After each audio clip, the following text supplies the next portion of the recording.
Olá e sejam muito bem-vindos a mais um episódio do Mummy Talks. Aqui partilhamos histórias e temas que nos inspiram, enriquecem e ajudam a crescer juntos. Antes de avançarmos, gostaríamos de expressar a nossa gratidão aos patrocinadores que tornam este espaço possível. Zurketro, uma marca que promove o bem-estar e a saúde através da fitoterapia ayurvédica, sendo já uma referência de excelência em Portugal. Desde chás reconfortantes a suplementos cuidadosamente formulados, os seus produtos são desenhados para favorecer o equilíbrio e a vitalidade do nosso organismo. E a Dana Botanicals, que celebra o cuidado natural através de ingredientes puros e sustentáveis pensados para toda a família, com uma visão de simplicidade e multifuncionalidade, oferece o que melhor a natureza nos dá. Sem dúvida, uma marca que faz parte do dia a dia da nossa família. Agora sim, vamos mergulhar num episódio repleto de ideias inspiradoras e boa energia. Agora sou eu que te apanho a beber o chá!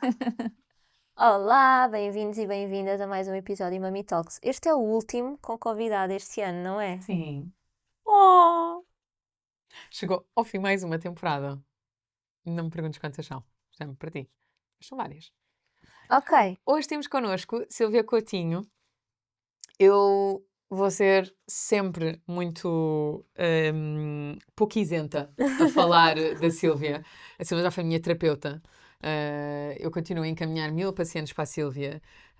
E, portanto, temos N casos em comum e é uma pessoa que eu sinto que tem uma capacidade quase, às vezes, se calhar, intuitiva de perceber o paciente. E, por conta disso, a Silvia está connosco pela segunda vez neste podcast. Muito bem-vinda. Obrigada, Filipa. Obrigada, Catarina. É um prazer estar aqui. Obrigada. Para quem não te conhece ou não viu o primeiro episódio, quem é a Silvia? Como é que chegaste até este mundo das relações e da intimidade de casal? Olha, Filipa, portanto, quem sou eu? Sou mulher, sou mãe, sou esta pessoa que também tem uma família, sou psicóloga, sou terapeuta familiar e de casal. O meu mundo são as emoções e as relações e é o que eu adoro fazer. Tive aqui um percurso que eu posso dizer nestes 20 anos, que já sou profissional há 20 anos, que foi longuíssimo. Comecei pelas crianças, porque acreditava que essa seria a minha vocação e, portanto, naveguei ali muito no desenvolvimento infantil, até perceber que aquilo que eu faria em consultório não tinha qualquer tipo de resultado, porque a criança saía do consultório e regressava à família e era ali que muitas vezes as coisas precisavam de ser verdadeiramente trabalhadas. E foi isso que me levou para a terapia familiar. Fiz a minha especialização e de repente comecei-me a apaixonar verdadeiramente pelos casais e pelas relações, portanto, relações entre pais e filhos, mas nomeadamente as relações entre homem, mulher, ou homem, ou mulher, mulher, portanto, as relações amorosas que de facto me fascinaram e me deixaram completamente aqui neste lugar. Portanto, foi aqui um caminho que foi E depois sendo tornaste navegado. autora do Poder da Relação. Tornei-me autora, exatamente. É um livro que, na verdade, já existia em mim há muitos anos. Já o imaginava e idealizava e ele já estava, acho eu, escrito dentro de mim desde a pandemia. Na pandemia nós fomos apanhados ali em casa, como qualquer um de nós, mas em plenas mudanças e eu tinha um saco com algumas arrumações lá dentro que dizia: se estás à espera de um sinal, este é o sinal. E eu sabia ao que é que ele se referia. Eu sabia. Portanto, eu fui namorando e amadurecendo dentro de mim. E depois tive a oportunidade de ter um convite muito, muito importante pela editora, que me deixou muito, muito grata. E aí está ele. Bom. E vale mesmo a pena. Sim. Acho que para todos que estão a ouvir-nos é assim um primeiro passo para entenderem realmente qual é que é a importância das relações na nossa vida. No episódio anterior, para quem não tenha ouvido, nós estivemos com Silvia Dias, estivemos a falar sobre as relações de casal. Também é um tópico que a Silvia Coutinho trabalha imenso, mas nós vamos trazer a Silvia porque estivemos aqui a pipocar, vamos realmente trazer o tópico da intimidade. É um tópico que a Catarina recebe imenso em consulta, quando está com as famílias que acompanha. A mesma coisa eu também noto na Essence, e eu sei, já falámos várias vezes sobre isso, que é um tópico marcante nas consultas e nas terapias de casal que tu tens. Portanto, quando nós estamos a falar de intimidade, estamos a falar de quê, realmente, e o que é que realmente diferencia uma relação próxima de uma relação funcional e uma paixão de amor? Ok. Difícil. Uau, tantas perguntas. Olha, eu vou navegando e se eu me perder de Nós vamos alguma, lá. indica-me. Hum, Há muitos tipos de intimidade, não é? E é importante que o casal tenha plena percepção disso. Portanto, quando nós falamos de intimidade, podemos falar de conexão, de ligação, podemos falar de uma intimidade emocional, mas também podemos falar de uma intimidade sexual, não é? E, portanto, aquilo que vou verificando muito em consulta é que, de facto, esta intimidade sexual acontece a par e passo, obviamente, com a intimidade emocional, em que muitos casais acabam por ir se sentindo profundamente distanciados, por vezes, porque ser casal ao longo de um ciclo de vida não é aquilo que é ser casal no início de uma relação e, portanto, vão acontecendo muitas experiências e muitas vivências que vão marcando o casal, que os vão aproximando, que vão os aprofundando, mas também os vão muitas vezes cansando, desconectando, ok? O dia a dia da nossa sociedade não é fácil, não é fácil acumularmos imensos papéis, de trabalhadores exemplares, a pais que queremos estar cada vez mais presentes e conscientes, e isso também é um papel em peras, para além do stress de todo o dia a dia. E, portanto, o stress também, a meu ver, é aqui algum fator absolutamente importante ser olhado quando falamos de intimidade sexual, não é? Portanto, porque muitas vezes os casais acabam por se sentir que, na verdade, até desejam se encontrar e ter encontros, mas muitas vezes o próprio corpo parece que não vai, não comanda, não é? Então, não está a ir. E aqui é importante perceber porquê e como é que isto funciona para que os casais consigam entender então o que é que poderá eventualmente acontecer para potenciar essa intimidade sexual. E talvez possamos ir aqui a uma parte muito importante, que é, na verdade, o que é isto de ser humano e o que é isto de ser uma pessoa sexual, não é? E, portanto, alguns dos nossos órgãos, os principais órgãos sexuais que nós temos, e se calhar eu até vou falar aqui de dois, é o nosso cérebro e é a nossa pele, ok? O cérebro vai comandar as respostas que nós vamos dar, não é? Vai nos ativar sexualmente ou vai fazer shutdown, vai desligar. E, por exemplo, quando estamos nesta roda viva do dia a dia, e eu falava, por exemplo, do stress, por mais que ele queira ir até lá, às vezes o corpo pode efetivamente não obedecer porque está absolutamente sobrecarregado, não é? E, portanto, ele vai eventualmente desligar a resposta sexual, para além da desconexão, não é? Porque se o casal passa a vida a correr e se de facto não dão aqui impotência, não dão aqui esta referência, esta preponderância, este poder também à própria intimidade emocional, não vai ser 5 minutos antes do grande acontecimento que aquelas duas pessoas vão ligar. E, portanto, intimidade sexual, na verdade, como eu costumo dizer, é tudo aquilo que nós vamos fazendo ao longo do dia. Os preliminares não são aquilo que acontece 5 ou 10 minutos antes da relação sexual. E preliminares não têm necessariamente a ver exclusivamente, com relação sexual. Para isso é importante entendermos a sexualidade e, por exemplo, nomeadamente a mulher, a forma como o seu desejo sexual é muitas vezes potenciado, tem a ver efetivamente com o sentir-se interessada, o sentir-se suportada. Muitas vezes em consulta aquilo que costumo muitas vezes referir é que a coisa mais sexual ou atraente que tu possas fazer, nomeadamente para os companheiros, é ajudar a lavar a louça, é de facto também te dedicares ao banho dos filhos, porque aquela mulher também vai estar muito mais disponível, para além de olhar para o marido como um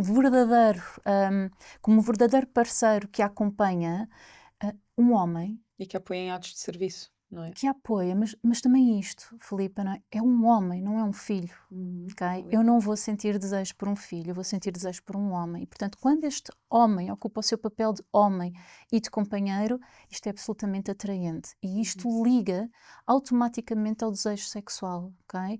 Portanto, aquela mulher vai se sentir muito mais disponível para que, de facto, aquele encontro sexual aconteça. Portanto, intimidade sexual, na verdade, tem a ver com tudo isto. Nada disto pode ficar excluído.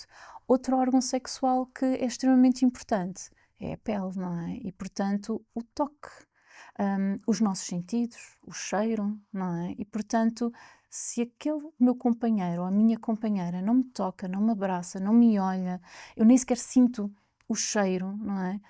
O que é que vai acontecer na intimidade sexual, não é? É só um encontro. E a parte mais interessante, a meu ver, é que, na verdade, se nós formos perceber o papel do homem, o papel da mulher e a questão da sexualidade, nós percebemos, por exemplo, relativamente à mulher, a mulher foi sempre colocada num lugar quase de submissão e, portanto, de facto, a relação sexual acontecia, mas muitas vezes era só um corpo que lá estava, não era necessariamente um verdadeiro encontro, não era uma verdadeira intimidade e não era um lugar verdadeiro de prazer e de desejo, não é? E, portanto, nós agora, eu acho que hoje em dia estamos aqui num lugar bastante diferente, não é? Em que podemos compreender como é que isto tudo acontece e, ao termos uma maior consciência disso, propor-nos a ser responsáveis e maturarmos tudo isto, porque vai fomentar o tal amor, vai fomentar a tal intimidade sexual, também a intimidade emocional e a paixão que falavas, não é? Portanto, esta paixão que de facto tem que ser construída ao longo de um ciclo de vida de um casal e às vezes pode ser 40 anos, 50 anos, 60 anos, e como é que nós nos vamos manter apaixonados e receptivos ao lugar do desejo e do prazer com a mesma pessoa. E, portanto, tem que ser um lugar de segurança, mas tem que ser um lugar também onde tudo isto vai ser promovido com a devida responsabilidade e adultez, não é? Para conseguirmos estar em nós, enquanto pessoa, e Sem também dúvida. para o outro na sua alteridade. É muito interessante tu falares disso e eu brinco muito em âmbito clínico, até quando estou a lecionar, que ao final do dia nós somos mamíferos. Ao final do dia, realmente tudo é bioquímica. E eu vou deixar aqui um exemplo de um casal que, se nos estiver a ouvir, porque são ouvintes do Mami Talks, um, eu sei que eles vão conseguir ouvir este exemplo com muito, muito carinho. Ela comentava há uns anos atrás, portanto, eles estavam juntos na nossa consulta, que de repente tinha deixado de sentir desejo por ele. E associaram muito ao pós-parto, associaram que realmente estava ligado a isso. Mas a verdade é que quando ele também, na sequência do pós-parto, voltou a treinar, voltou a estar ativo, o cheiro dele mudou. Que era algo que ela dizia: eu não suporto o cheiro dele agora, eu não suporto o cheiro dele agora. Ele entra em casa e o cheiro da casa fica diferente. Eu devo estar com algum problema, dizia ela. E a verdade é que quando ele voltou a treinar, ela começou a sentir imenso desejo. E é assim que nós entendemos que realmente somos mamíferos. Isto são feromonas, isto é bioquímica. E o que funciona no nosso cérebro? É como a menstruação. Nós achamos que a menstruação acontece no nosso baixo ventre, mas ela acontece aqui. É este hipotálamo e hipófise. Portanto, nós realmente temos que perceber que este mecanismo todo, os nossos neurotransmissores, as nossas hormonas, as vias metabólicas, tudo está muito relacionado. O nosso sono, a exposição solar, tudo isso impacta. Então, realmente termos a oportunidade de ver isto com esta clareza e desta forma tão crua, consegue fazer-nos distanciar um pouco das coisas e ver as coisas noutra perspectiva. E que bom que tiveste a oportunidade de falar sobre isso, sem mencionar os genitais, porque realmente fala-se sempre de zonas erógenas e por aí fora, e Certo. é tão mais do que isso. É tão mais do que Absolutamente. isso. Que bom. Absolutamente. Eu e a Catarina também preparámos aqui algumas perguntas. Eu acho, Catarina, que esta pergunta que foste tu, até inclusive, é que, da questão do afastamento e que vês às vezes em consulta, seja num pós-parto, seja numa pré-conceição, que parece meio estranho, não é? Uma Às dicotomia vezes a aqui. pré-conceição é o quebrar com este silêncio, com este afastamento que vem vindo a acontecer, não é? A pré-conceição traz aqui uma oportunidade para fazer diferente, mas depois pode voltar no pós-parto, sim. Sim. Sim. Para ti, Silvia, esta pergunta, e quando esta intimidade se perde, como é que conseguimos resgatá-la? Já foste dando assim alguns exemplos com esta última resposta. Olha, de facto, o casal, ao longo do ciclo de vida, poderá confrontar-se com muitos momentos de desconexão, ok? Hum, eu não gosto de dizer a palavra normalizar, mas às vezes também temos que entender que ser um casal feliz não é estarmos constantemente virados um para o outro. Às vezes há momentos em que também estamos de costas, às vezes estamos lado a lado, às vezes há coisas que nos aproximam e há também coisas que nos distanciam. Mas de facto, ao longo do ciclo de vida, muitos casais acabam por se confrontar com esses momentos de grande desconexão e de distanciamento. E um casal feliz e um casal saudável são aqueles que estão atentos e que, quando observam essa desconexão e esse distanciamento, eles vão à procura da nova reconexão. E, portanto, o ciclo de vida de um casal é feito de desconexão, reconexão, desconexão, reconexão, uma quantidade de vezes enormíssimas. Okay? Eu até costumo dizer, num casamento, muitas vezes há muitos casamentos lá dentro e com sorte com a mesma pessoa. Não é? Portanto, tem a ver com isto, com esta dança que nós vamos criando e com a intenção de estar efetivamente sempre a construir relação. Contudo, há muitos casais que nem sempre estão atentos, que nem sempre estão despertos, que nem sempre estão conscientes, que às vezes esta vida que nos engole vai tomando cada vez mais conta, os diferentes papéis, e quando de repente despertamos, muitos casais são apenas meramente companheiros da mesma casa, não é? A partilhar casa, a partilhar uma vida funcional, a estarem num lugar que eu costumo falar precisamente de divórcios invisíveis, não é? Portanto, uma relação que já não é verdadeiramente uma relação. Costumo falar muito na palavra paz podre, não é? Ou seja, existe uma paz, não discutimos, é confortável, como este sofá, como esta cadeira, está ali, é seguro, é garantido, é estável, mas também não aquece necessariamente, não estimula, não está a acrescentar. E, portanto, este é um lugar que muitas vezes acontece aos casais e que eles têm que estar cada vez mais conscientes de trazer a sua responsabilidade individual para que no dia a dia esse casal não vá sendo aquilo que seja a sua normalidade e o seu lugar para estar.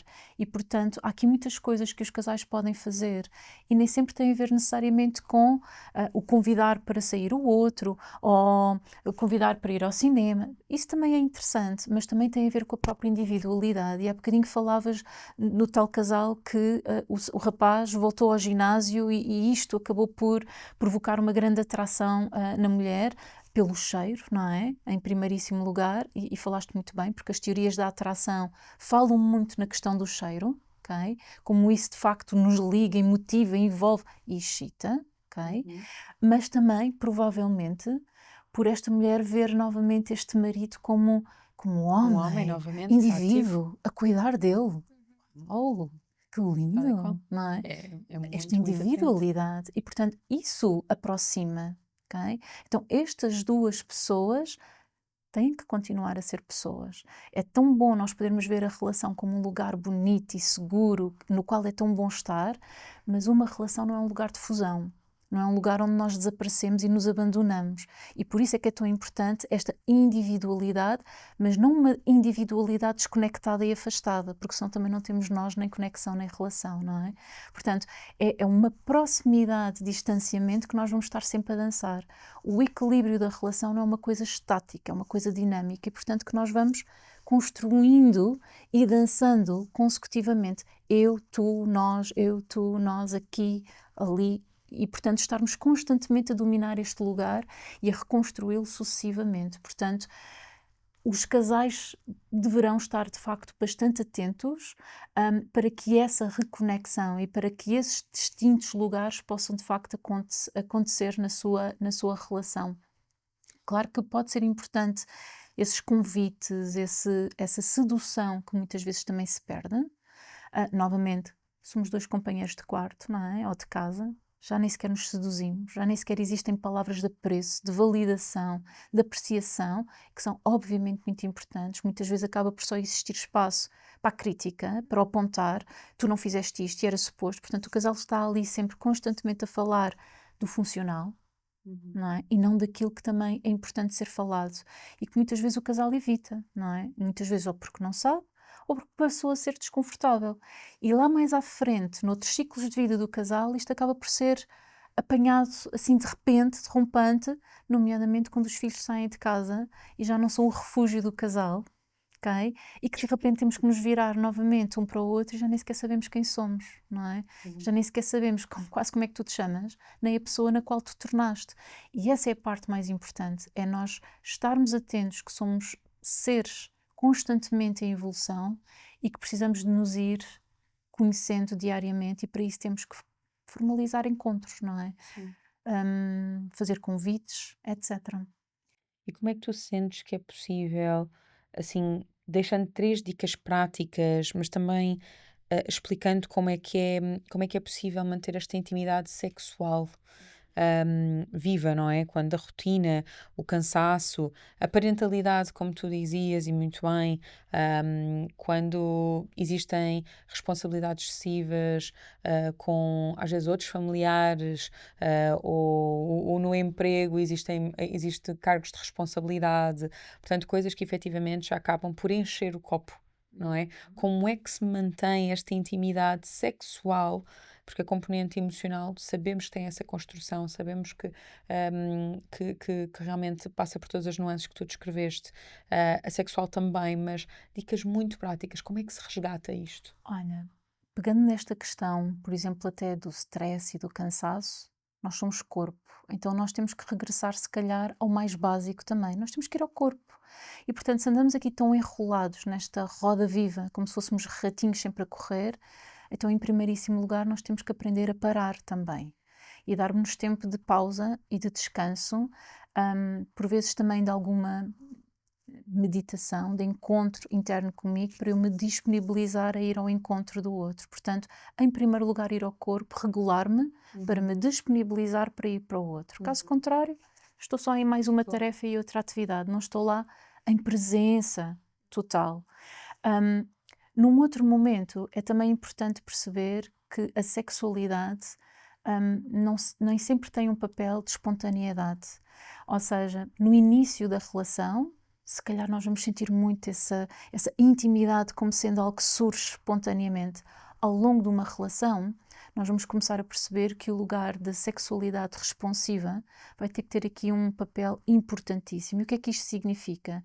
Significa que se calhar o meu companheiro até olha para mim e quando me vê de lingerie acha-me tão gira e fica automaticamente com desejo sexual, mas vamos imaginar que se calhar eu olho para ele de boxers e vou deixar de sentir toda essa atração. Ok? Pode efetivamente acontecer e pode acontecer o desejo não surgir da forma espontânea que nós estávamos habituados, ok? E ao longo do ciclo de vida isto tem uma maior tendência a acontecer. Então aquilo que deverá acontecer é a tal sexualidade, o sexo responsivo. E o sexo responsivo tem a ver precisamente com aquilo que falávamos há pouco, não é? O cérebro, a pele, os sentidos. Porque o nosso corpo tem aqui a capacidade de memorizar. Por exemplo, ao nível da teoria do trauma, nós temos a capacidade de memorizar o trauma e o corpo passa a responder de uma forma automática. Mas tem também esta capacidade de memorizar as coisas boas, não é? E, portanto, o prazer e a excitação e como é que é quando o meu companheiro ou a minha companheira me toca, me beija ou me abraça daquela maneira, ou como é que é quando estamos juntos. E, portanto, o sexo responsivo tem a ver com isso. Tem a ver com o corpo ser de novo tocado, com tempo, com calma, com presença, acordar os sentidos e voltar-nos a relembrar que, de facto, aquele é um lugar bom, que estamos com imensa vontade de voltar novamente a navegar e a experienciar. Então, isto é a responsividade, não é? Ao nível da sexualidade.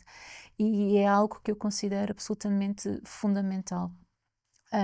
E, portanto, em primeiríssimo lugar, estas duas questões: o corpo e o conseguirmos voltar a relembrar ao próprio corpo que aquele é um lugar muito, muito bom. Outra questão muito importante, que está também muito presente ao nível da sexualidade, é a forma como o casal se aprecia pouco, como se investe pouco. Algo extremamente importante para os dois elementos é ambos sentirem-se desejados. E nem sempre isso acontece a partir de determinado momento na relação. Então, muitas vezes acaba por acontecer um elemento ser muito mais ativo, que acaba por ter muito mais iniciativa, e o outro acaba por ficar ali no papel de maior inércia ou maior passividade, que, diga-se a propósito, é um problema hoje em dia também de alguns casais, a preguiça. Okay? Deixamos de ir, de facto, ao encontro, porque estamos preguiçosos, porque o tal sofá confortável sabe mesmo bem, e o pijama também. E não querendo interromper-te, mas deixando aqui uma semente para tu poderes prosseguir, algo que eu ouço muito e eu consigo compreender este contexto de rotina é, mas eu chego ao final do dia, eu estou exausta, eu quero ir dormir. Eu acho que isso é totalmente compreensível, principalmente para quem tem Absolutamente. realmente, lá está, o copo já bastante cheio. Agora, tem mesmo que ser na cama, imediatamente antes de dormir, e só aí é que é o vosso primeiro encontro do dia. Será que não há outros momentos em que vocês podem tomar banho juntos? Em que vocês estão a cozinhar juntos e realmente, se calhar, estão já a partilhar uma comunicação, se calhar há já algum toque, há um beijo que realmente possa, de alguma forma, mesmo que não seja com esse tipo de conotação, mas que, lá está, como tu dizes, a própria pele acaba por ter esta programação.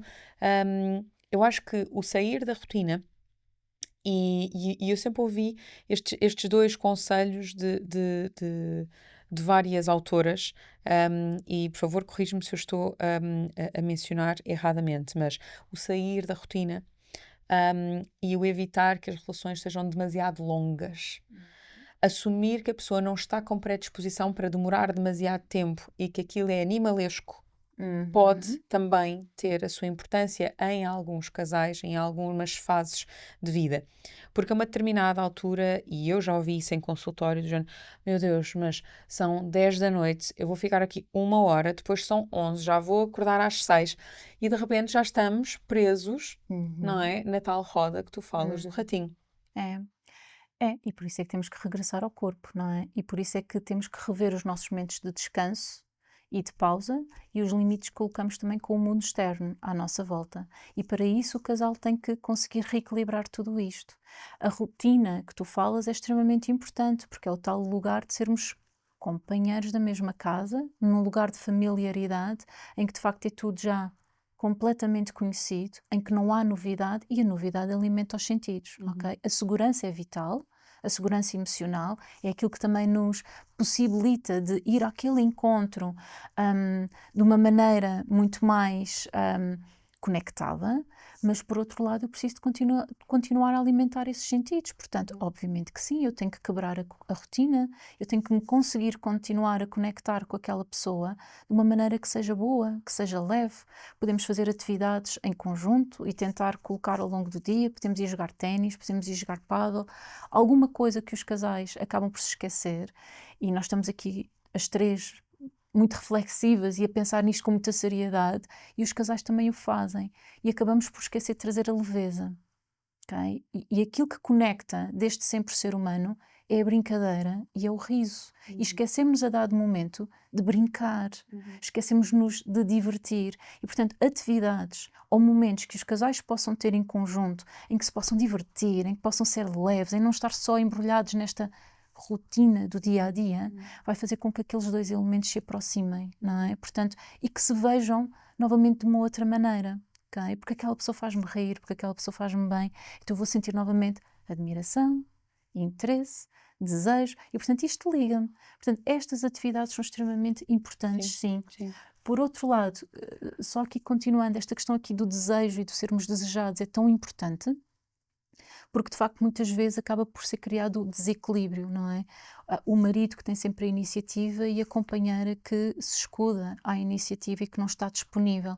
E é interessante ou importante que os casais também estejam atentos a isso, porque é tão bom para mim eu sentir-me desejada porque o meu marido está sempre a tomar iniciativas, mas como é que será que é para o marido que deixa de ter acesso a essas mesmas iniciativas? Não se sente visto, não se sente apreciado, não se sente importante para aquela pessoa. E isto é um impacto profundíssimo. Então nós temos também reequilibrar esse lugar, ok? E portanto, muitas vezes aquilo que eu sugiro é que seja um a tomar a iniciativa e na vez seguinte o outro fica responsável por tomar a iniciativa. Ora eu, ora tu. Ou seja, a intimidade emocional, como eu costumo dizer, é uma dança, em que nós vamos estando ali a dançar coreografia, mas a intimidade sexual também. Nós temos que continuar a dançar essa mesma dança onde nós encontremos harmonia. E, portanto, ora eu, ora tu. Hoje sou eu que sou desejado, amanhã és tu. E aí deixa-me perguntar-te uma coisa muito prática, e estou a falar de mim, Uhum. que é, quando eu assumo a responsabilidade e sou eu a tomar a iniciativa, como é que tu sugeres fazer? Que é, eu vou tomar a iniciativa para nós e, portanto, eu vou fazer. O meu objetivo é que o meu marido se sinta desejado. Então eu vou fazer algo para ele sentir desejado, o que for. Uhum.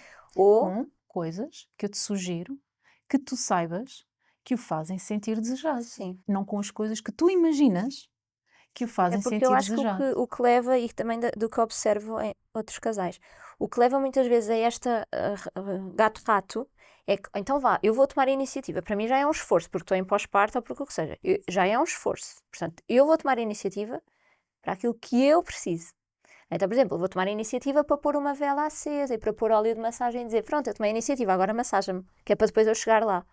Mas aí eu não vou fazer com que o outro se sinta desejado. Sim. Estás a perceber? Então esta dificuldade também na prática, que é, eu sou responsável, ok, então agora é a minha vez, mas faço o que me vai ajudar também para manter esta conexão, ou faço primeiro, estás a perceber? O que faz o outro.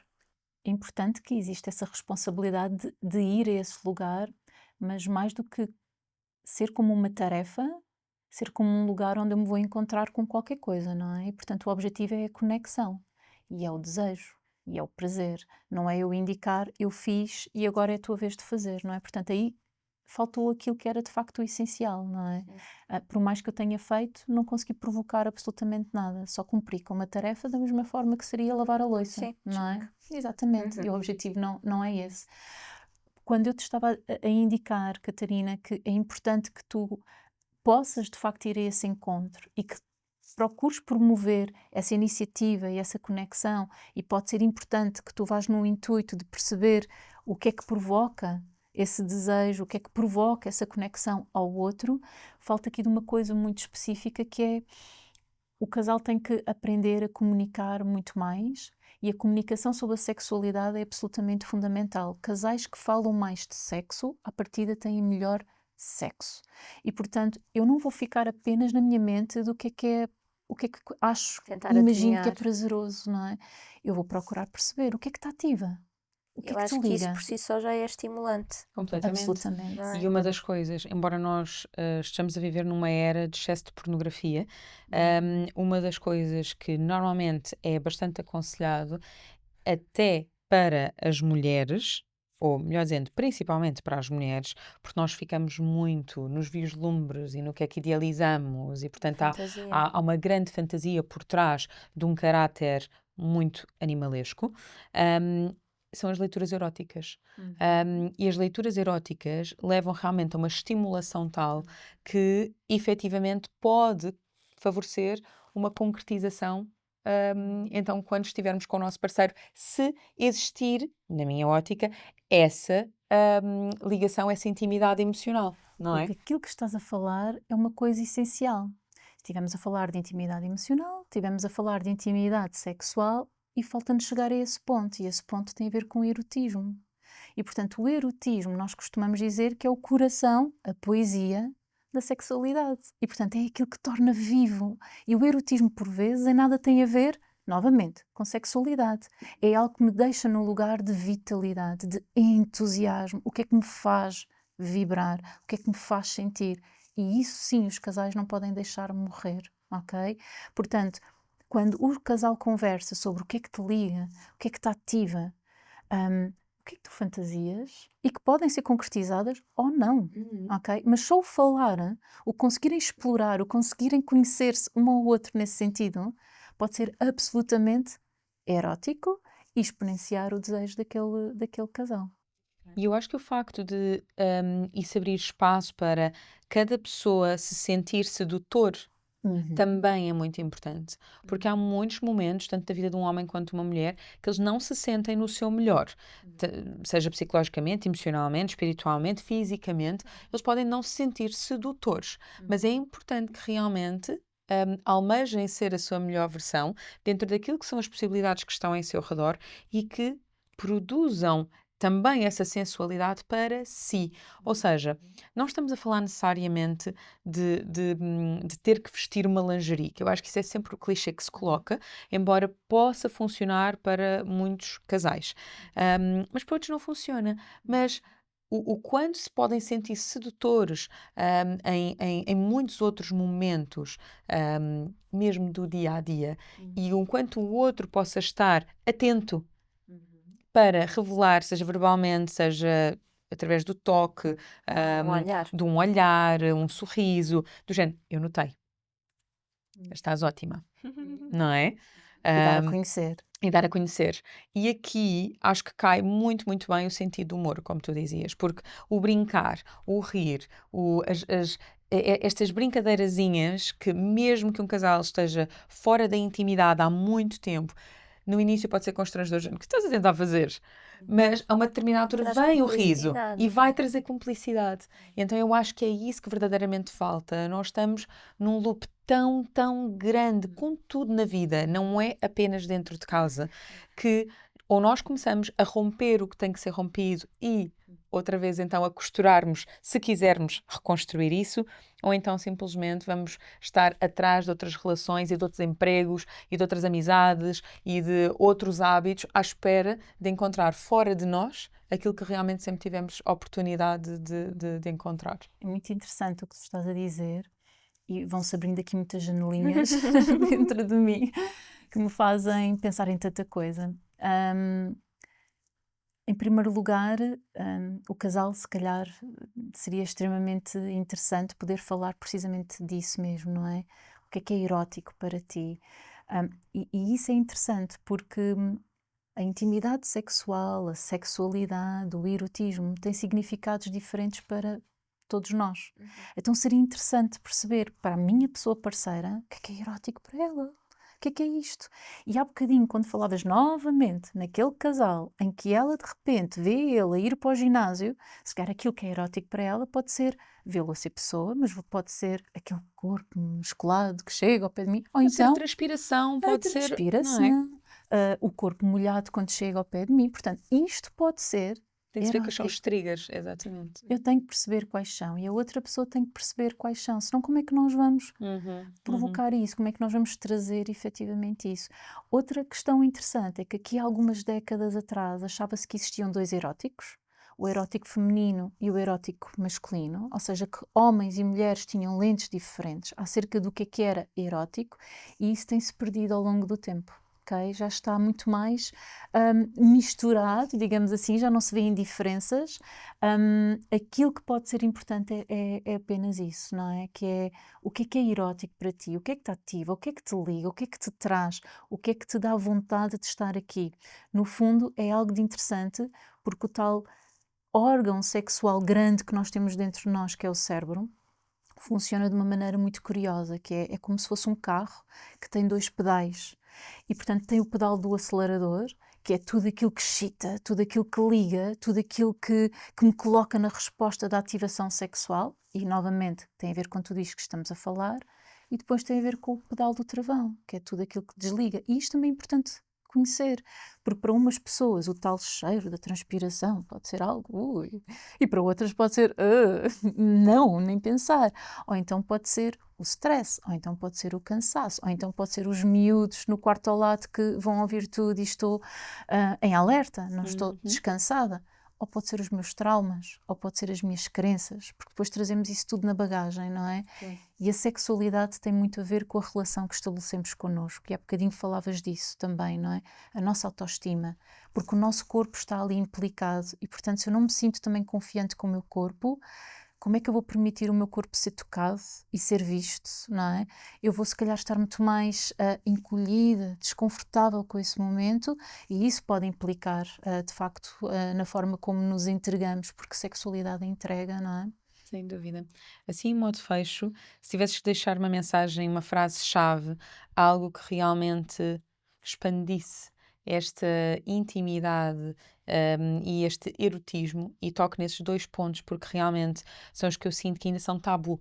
São aqueles que eu sinto que realmente, e comentava com a Catarina antes de desenvolvermos este guião, que realmente precisamos de trazer à superfície sem medos e dizendo exatamente como as coisas são porque fazem parte da vida. Portanto, se tivesses que entregar assim uma mensagem, uma frase-chave para mais não seja abanar as pessoas ou fazê-las ver, o que é que tu dirias?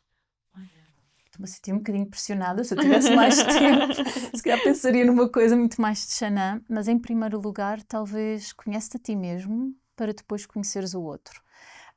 A todos os níveis. Emocional, psicológico, físico. Explora também o teu corpo, porque há ainda alguma dificuldade, nomeadamente mais, se calhar, feminina, de conhecer também o próprio corpo. Mas não só a nível físico, mas também nisto tudo que nós estivemos aqui a falar. E depois não deixar de conhecer o outro, não é? Portanto, trazer essa característica essencial de ser pessoa saudável, que é curiosidade, não é? Curiosidade sobre mim e curiosidade sobre o outro. E dessa forma a relação fica, pelo menos, em melhores mãos. Eu concordo plenamente e acho que estarmos a tentar olhar para os outros sem olharmos realmente para nós é meio um caminho sem volta, porque nós vamos nos perder novamente. Portanto, não acho nada que precisavas de mais tempo, acho que foi Ok. ótimo. Para as pessoas que querem muito encontrar-te, um website, um Instagram, onde é que podem comprar o teu livro? Ok. Olha, o meu livro poderão encontrar em qualquer livraria comum, também através do site da UC. Poderão encontrar-me pelo Instagram, podem me encontrar pelo WhatsApp. E no Instagram, qual é que é a página? Olha, silvia.j.coutinho e poderão ver-me por lá. Boa. Vou tentando deixar assim alguns insights bons. Obrigada. Muito, muito obrigada por terem estado connosco neste episódio, mas nesta temporada outra vez. Obviamente voltamos no próximo ano, mas agora vamos deixar aqui assim um compasso de espera para vivermos o nosso Não podemos ter spoilers. Natal. Natal, não podemos ter spoilers. Podes. Vai haver bloopers. Bom Natal. Bom Natal e bom ano novo. Beijinho. Até para o ano. Obrigada.